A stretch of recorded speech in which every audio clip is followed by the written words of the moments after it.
Hello students, जय श्री कृष्णा। मैं कोमल सोनी, आपकी केमिस्ट्री टीचर।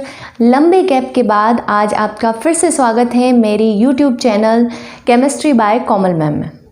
आज मैं आपको आपका सिलेबस जो है 2020-21 यानी कि 2021 में होने वाले board exam 12th board exam का जो सिलेबस है उसके बारे में आपको बताना चाहूँगी। आपका सिलेबस बहुत ही कम हो गया है, यानी कि बहुत सारे ऐसे चैप्टर्स हैं जिनमें से काफ़ी पोर्शन हटा दिया गया है और कुछ चैप्टर्स पूरी तरह से हटा दिए गए हैं। केमिस्ट्री का हम पूरा सिलेबस एक बार फिर से देखेंगे कि इसमें कौन कौन से पार्ट आपके एग्ज़ाम में आने वाले हैं। सबसे फर्स्ट चैप्टर जो है ठोस अवस्था, वो आपके एग्ज़ाम में आएगा। कुछ चैप्टर्स ऐसे हैं जो कि आपके एग्ज़ाम में नहीं आएंगे, जैसे कि चैप्टर नंबर 6 जो कि है धातु निष्कर्षण वाला चैप्टर, वो बिल्कुल ही एग्ज़ाम में आपके नहीं आएगा।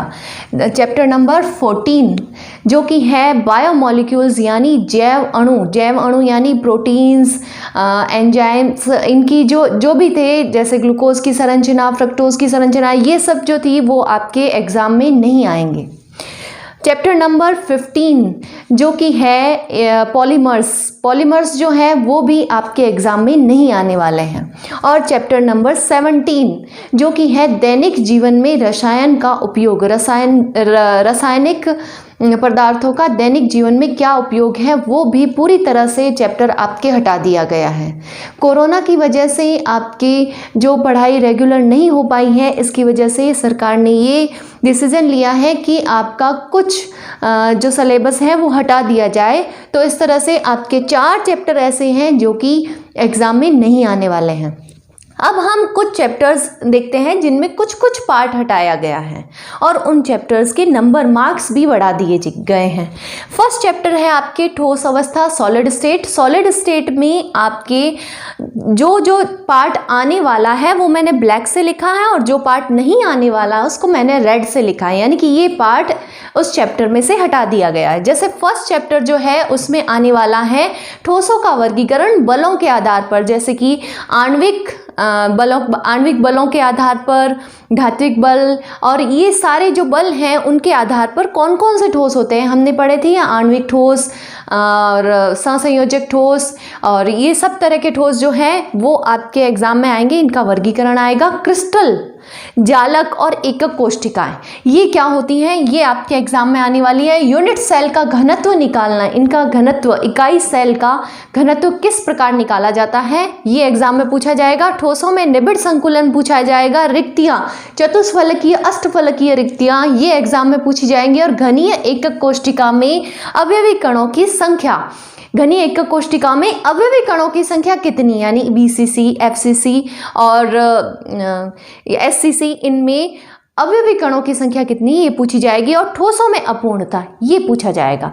लेकिन विद्युतीय, चुंबकीय और पैरावैद्युतीय गुण जो है वो पूरी तरह से नहीं पूछे जाएंगे। ये भाग जो है इस चैप्टर में से हटा दिए गए हैं और ये चैप्टर है 4 नंबर का। दूसरा चैप्टर आपके है विलयन में आपको पूछा जाएगा विलयन के प्रकार और विलयन को दर्शाने वाली सांद्रता की इकाइयां, जितनी भी हमने सांद्रता की इकाइयां पढ़ी हैं, मोलैलिटी, मोलरता, नॉर्मलता, मोललता, ये सारी आपके एग्जाम में पूछी जाएगी। और गैसों की द्रवों में विलेयता, ये पूछी जाएगी। गैसों की द्रवों में विलेयता के हमने एक नियम पढ़ा था, हेनरीज लॉ, वो आपके पूछा जाएगा। Ideal and non ideal solutions आपके पूछे जाएंगे। और आइडियल सॉल्यूशन, आदर्श व्यवहार जो है उसमें विचलन किस प्रकार से होता है, उससे विचलन, वो आपको पूछा जाएगा। धनात्मक विचलन और ऋणात्मक विचलन, ये हमने पढ़ा था, तो ये दोनों विचलन इसमें पूछे जाएंगे। फिर पूछा जाएगा स्थिर क्वाथी मिश्रण क्या होते हैं। अणुसंख्यक गुणधर्म, हमने अणुसंख्यक गुणधर्म पढ़े हैं। कौन कौन से अणुसंख्यक गुणधर्म है, क्वथनांक में उन्नयन, हिमांक में अवनमन, परासरण दाब और एक और वाष्प दाब में अवनमन, ये 4 अणुसंख्यक गुणधर्म हमने पढ़े हैं और ये गुणधर्म आपके एग्जाम में पूछे जाएंगे। और इन गुणों के द्वारा, इन गुणधर्म के द्वारा हम किसी विलेय के लिए उसका आणविक द्रव्यमान कैसे निकाल सकते हैं, ये भी पूछे जाएंगे। लेकिन असामान्य आणविक द्रव्यमान और वान ऑफ गुणांक, ये दोनों ही इस चैप्टर में से हटा दिए गए हैं और ये चैप्टर है 4 नंबर का। थर्ड चैप्टर आपका है वैद्युत रसायन। वैद्युत रसायन में आपको इलेक्ट्रोड पोटेंशियल पूछा जाएगा, यानी इलेक्ट्रोड विभव पूछा जाएगा, मानक इलेक्ट्रोड विभव पूछा जाएगा और सेल का विद्युत वाहक बल ये पूछा जाएगा, और विद्युत वाहक बल का मापन किस तरह से किया जाता है ये भी पूछा जाएगा।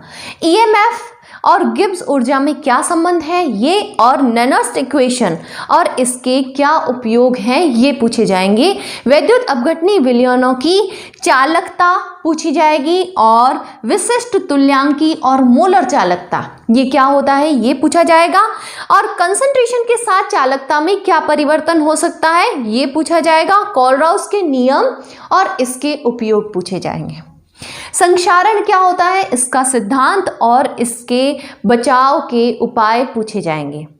फिर आपको जो कुछ ऐसा भाग है जिनको एग्जाम से हटा दिया गया है वो है वैद्युत अपघटन। वैद्युत अपघटन के नियम हमने पढ़े थे, फैराडे का प्रथम नियम, फैराडे का द्वितीय नियम, ये आपको एग्जाम में नहीं पूछा जाएगा। वैद्युत अपघटनी सेल, जितनी भी सेल है वो इस एग्जाम से हटा दिए गए हैं, चाहे वो वैद्युत अपघटनी सेल हो, चाहे वो वैद्युत रासायनिक सेल हो, चाहे डैनियल सेल हो, या प्राइमरी एंड सेकेंडरी जितनी भी सेल है, ईंधन सेल है, वो सारे इस एग्जाम से हटा दिए गए हैं। यानी कि इस चैप्टर का काफी पोर्शन हटा दिया गया है, लेकिन इसका मार्क्स बढ़ा दिया गया है। ये हो गए हैं 5 नंबर का, ये पूरा चैप्टर 5 नंबर का हो गया है। फिर आपको है रासायनिक बल गतिकी। रासायनिक बल गतिकी जो कि 4th चैप्टर है, इसमें आपको पूछा जाएगा अभिक्रिया का वेग, अभिक्रिया का वेग और उसके प्रकार, और इसे प्रभावित करने वाले कारक कौन कौन से हैं। अभिक्रिया की कोटि और अणुसंख्यता ये पूछा जाएगा। मैंने इसमें आपको अंतर भी बताया है। ये जो 4 चैप्टर मैं आपको बता रही हूँ, मैंने इनके वीडियोस अपनी YouTube चैनल पर डाले हुए हैं, आप उनको देख सकते हैं और समझ सकते हैं। वेग नियम, वेग नियम, विशिष्ट वेग स्थिरांक, समाकलित वेग समीकरण और अर्धायुकाल, ये दोनों ही पूछे जाएंगे शून्य कोटि और प्रथम कोटि की अभिक्रिया के लिए। और जो इस चैप्टर में से हटाया गया है वो है सक्रियण ऊर्जा, यानी आर्हेनियस सिद्धांत, जो कि है ताप का प्रभाव। इसको प्रभावित करने वाले कारकों में, अभिक्रिया के वेग को प्रभावित करने वाले कारकों में आता है ताप का प्रभाव, सक्रियण ऊर्जा, आर्हेनियस सिद्धांत, ये हटा दिया गया है। मध्यवर्ती यौगिक ये नहीं पढ़ना है, और संघटन सिद्धांत ये भी इसमें नहीं पढ़ना है। इस तरह से आप देख सकते हैं काफ़ी चैप्टर्स के टॉपिक हटा दिए गए हैं और कुछ टॉपिक इसमें दे दिए गए हैं, और चैप्टर्स के मार्क्स भी बढ़ा दिए गए हैं।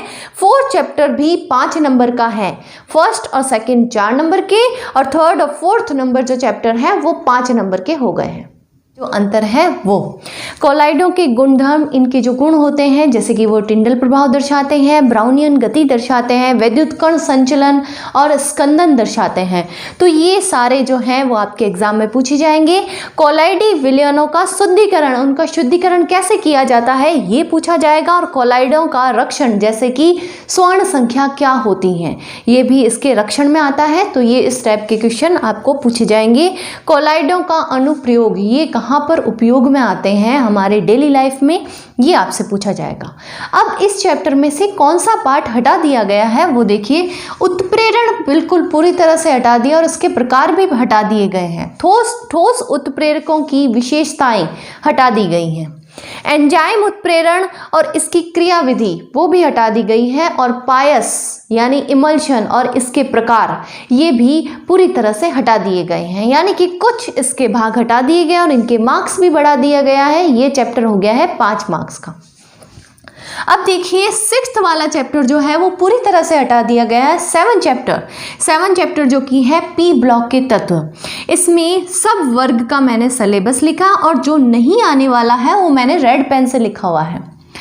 जो वर्ग 15 है, 15 वर्ग के तत्व जो हैं उनमें आपसे पूछा जाएगा सामान्य परिचय, यानी कि वर्ग 15, 16, 17, 18 इनमें सब में एक चीज़ तो जरूर पूछी जाएगी, इनका सामान्य परिचय, इलेक्ट्रॉनिक कॉन्फ़िगरेशन और उपलब्धता, गुणों में आवर्तिता, मतलब ये किस तरह से इनके गुण जो है वो बदलते जाते हैं, ऑक्सीडेशन नंबर, रासायनिक क्रियाशीलता में प्रवृत्ति, ये इनके सब में पूछे जाएंगे, चाहे वो वर्ग 15 हो, 16 हो, 17 हो या 18 हो। इसमें वर्ग 15 में पूछा जाएगा नाइट्रोजन का विरचन, यानी कि इनको कैसे बनाया जाता है, विरचन और इसके गुण व उपयोग नाइट्रोजन के पूछे जाएंगे। अमोनिया और नाइट्रिक अम्ल का विरचन पूछा जाएगा और इनके गुण धर्म पूछे जाएंगे। अब इनमें से वर्ग 15 में से जो नहीं पूछा जाएगा वो है नाइट्रोजन के ऑक्साइड की संरचना। ऑक्साइड की संरचना नहीं पूछी जाएगी। फास्फोरस और इसके अपरूप नहीं पूछे जाएंगे। फिर है वर्ग 16 में, जैसा कि मैंने यहाँ पर बताया, सामान्य परिचय, इलेक्ट्रॉनिक कॉन्फ़िगरेशन, उपलब्धता, गुणों में आवर्तिता और ऑक्सीडेशन स्टेट, रासायनिक क्रियाशीलता, ये सब पूछी जाएगी। इसमें डाइऑक्सिन व ओजोन का विरचन कैसे किया जाता है ये पूछा जाएगा। गुणधर्म और उपयोग, ओजोन और डाइऑक्सिन के गुणधर्म और उपयोग पूछे जाएंगे। लेकिन सल्फर और इसके अपरूप नहीं पूछे जाएंगे, यानी जितने भी अपरूप हैं, चाहे फास्फोरस के हो चाहे सल्फर के हो, नहीं पूछे जाएंगे। सल्फ्यूरिक अम्ल का विरचन, सल्फ्यूरिक अम्ल के विरचन की विधि नहीं पूछी जाएगी। संपर्क कक्ष विधि, ये नहीं पूछा जाएगा। गुणधर्म व उपयोग नहीं पूछे जाएंगे किसके, सल्फ्यूरिक एसिड के। सल्फ्यूरिक एसिड पूरी तरह से हटा दिया गया है, यानी कि इसके विरचन की विधि भी नहीं पूछी जाएगी, गुणधर्म और उपयोग भी नहीं पूछे जाएंगे। उसी के साथ साथ सल्फर के ऑक्सी एसिड और उनके स्ट्रक्चर नहीं पूछे जाएंगे, यानी काफ़ी बड़ा भाग इसका हटा दिया गया है। फिर है वर्ग 17 में, जिस तरह से वर्ग 16 है, सामान्य परिचय, इलेक्ट्रॉनिक कॉन्फ़िगरेशन, उपलब्धता, गुणों में आवर्तिता, ये सब पूछे जाएंगे। साथ ही साथ क्लोरीन, हाइड्रोक्लोरिक अम्ल, इनका विरचन, गुणधर्म और उपयोग, ये तीनों इनमें पूछे जाएंगे। क्लोरीन और हाइड्रोक्लोरिक एसिड इसमें से हटा दिए गए हैं जो है इंटर हैलोजन यौगिकों का केवल इंट्रोडक्शन इनका हटा दिया गया है, बाकी इसमें पूछा जा सकता है। हैलोजन के ऑक्सी एसिड्स की स्ट्रक्चर, यानी काफ़ी जगह पर ऑक्सी एसिड्स भी हटा दिए गए हैं।